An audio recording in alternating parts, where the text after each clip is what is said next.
In this episode, we're going to continue our journey through the Masked Singer UK's current series, digesting all of the clues to work out which celebrities are under the masks. Last episode, we looked at Bush, and in this episode, I thought we'd take a look at the deep-voiced West End singing rapper that is Bear. But before we do that, hello everyone and welcome to Brit of a Reality Check, the show that takes a look at the best of British reality TV. Please feel free to join the conversation and get in touch via Spotify comments, Instagram, X or Reddit. And without further ado, time to delve into the bare necessities of life. So like the rest of the semi-finalists, Bear has so far performed in 4 episodes and has actually been at risk of elimination more times than anyone else this series. I guess you could say he's barely surviving, but it doesn't matter how you get there as long as you do, and Bear has done that. But to work out who's under the mask, we need to take a look at those all-important clues. And I'll be honest, unlike Bush, whose voice was recognisable immediately, Bear took a while to get. But when you look at the clues, I think all of them add up to one person. So in the first episode that Bear was in, episode 2, there was a sign that said break a leg. And this person had to cancel 20 gigs because he tore his Achilles. He said the stage is set and I'm hungry for competition. This person won an episode of Stand Up to Cancer's Bake Off. There was a horseshoe on a hammer. This person is from Hammersmith. And they also covered Dark Horse on Live Lounge. Bear said, will I rise to the occasion? Bear in mind I've done it before. I'm not entirely sure what this one means unless it refers to Bake Off again. From the West End, I trod the boards when I was but a cub.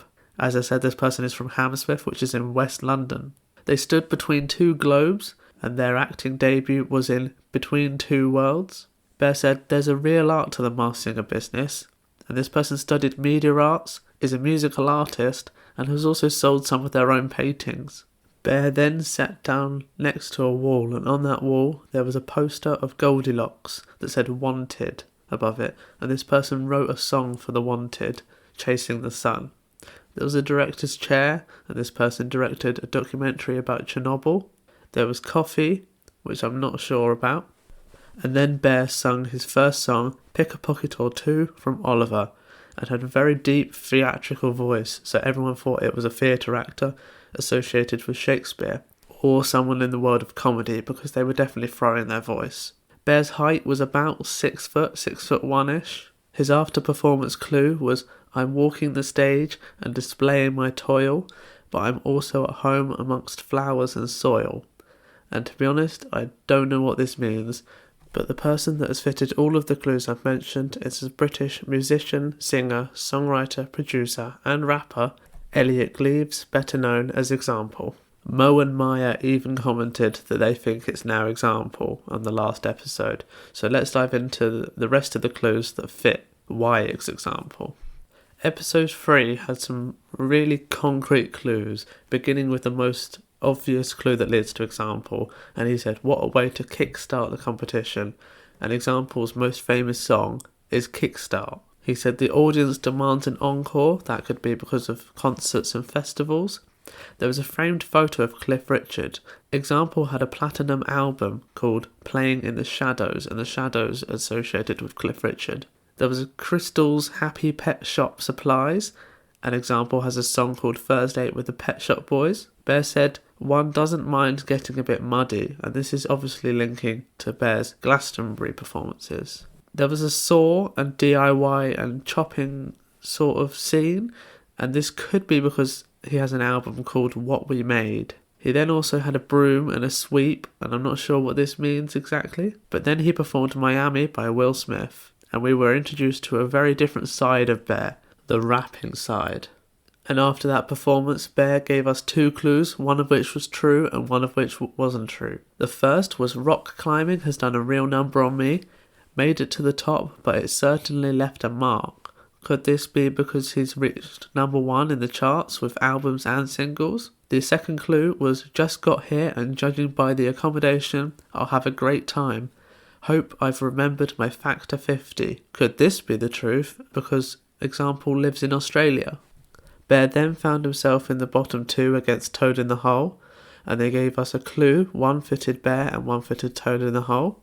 Toad in the Holes was a denim bag, which left bears to be a red herring fish in a blue net. And I have absolutely no idea what that means, so if you have any idea, get in touch by the comments or social media. The next week was my favourite week, Clue Song Week, and Bear sang Tender by Blur. And I think this is because Example collaborated with Blur's guitarist Graham Coxon, but he also has a song called Money, which would lead to Tender. In the clues, Bear said, "Are you sitting comfortably?" Example has a song called Sit Down Gary. There was a heart-framed picture of a chicken, and as Maya pointed out on last week's episode, Example has a viral Nando's song with Ed Sheeran back in the day. There was a props box with a sunflower and a football, and Bear said, "One should never corner a bear."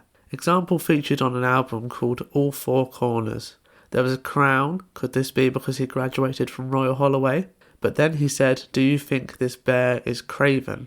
And this is obviously for Craven Cottage, Fulham FC, who Example supports. And the last clue in this episode, there were lipstick kisses on the mirror. Could this be for his song Change the Way You Kiss Me? In the next episode, Bear said, "All the world's a stage," which is a Shakespeare quote, and he said he's had success at home and away. Both of these could be because Example has performed on many stages around the world. He said, "It can make me a little sleepy," which could be for his song Stay Awake. There were lots of different dance styles on a sheet, showing that Example has done multiple genres. He said, "I'm in a league of my own, and I'm so keen to make it through." I'm not sure what those ones mean. He said, "Turn off your phone, mute all texts," and then shushed the audience. Could this be for his song Won't Go Quietly? And then he sung a bar song by Shabuzi. And afterwards, Mo was the first panellist to speak, saying that he's been sleeping on Bear's identity for a while, but now knows that it's Example, because he says that there were the letters E-G. I can't remember where in the clues package that was, other than in the break a leg sign at the end of leg. But that would obviously be for Example's initials, E-G, for Elliot Gleave.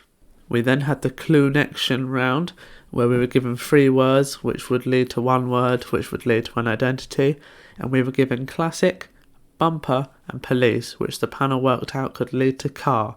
An Example loves supercars and has even presented the Channel 4 show Supercars. And that's pretty much all there is to Bear at the moment. It's a bit funny that it started off with people assuming it was Ian McKellen, and now it's the rapper Example, but there's the full circle of the Masked Singer.